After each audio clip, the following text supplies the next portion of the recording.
This is Jack Eigelman. In November of 2009, I traveled from my home in Asheville, North Carolina, to Havana, Cuba.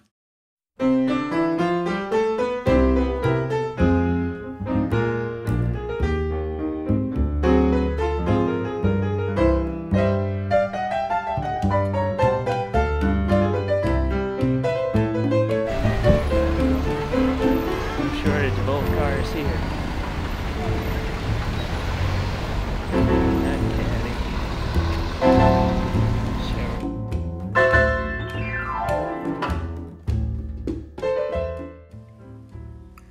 The old American cars are artifacts of better times in Havana.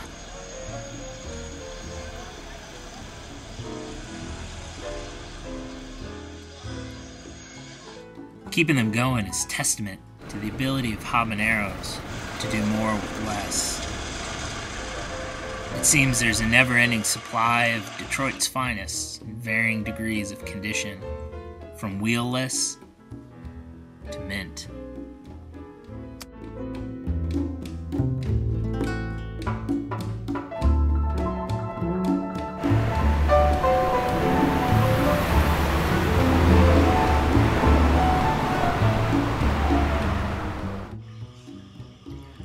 Walking the old city of Havana is like visiting time past.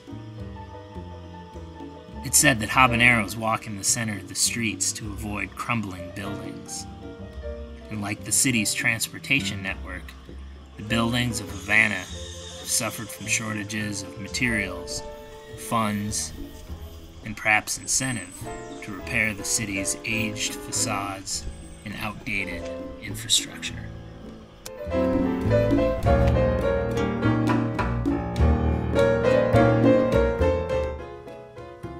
The Cuban economy is a Soviet-modeled command economy and once heavily subsidized by their European ally.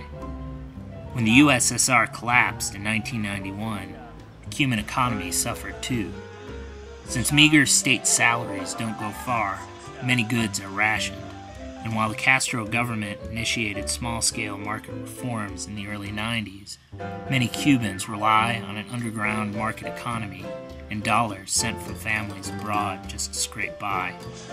The Cuban economy has recently received a boost from trading medicine for oil with Venezuela, and despite the lack of American travelers, jumbo jets regularly arrive packed with Canadians, Europeans, South Americans, and Asians.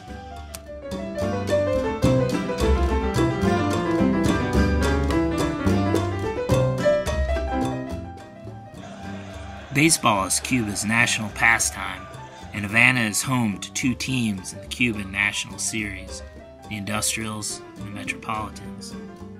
In 2009, pitcher Aroldis Chapman defected and signed a contract worth $30 million with the Cincinnati Reds. Say hi to the people in America. Aroldis Chapman. But most Cuban stars stay in Cuba, like Lázaro Vargas, one of Havana's greatest, who spent his career earning roughly $25 US per month.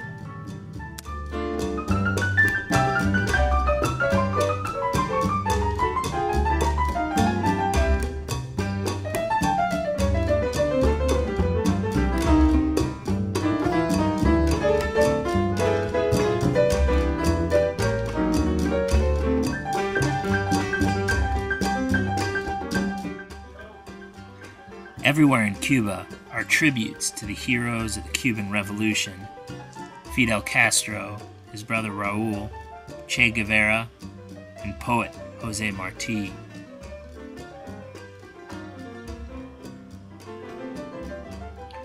Prior to the revolution in 1959, Cuba was a virtual economic colony of the United States.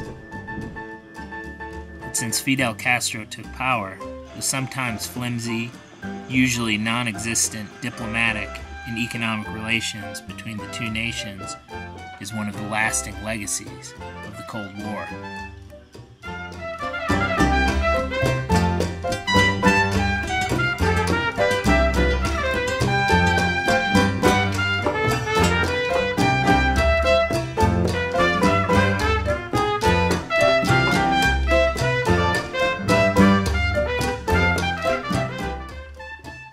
Cuban exiles have been waiting 50 years for what's known as the biological solution, that is, the death of Fidel Castro.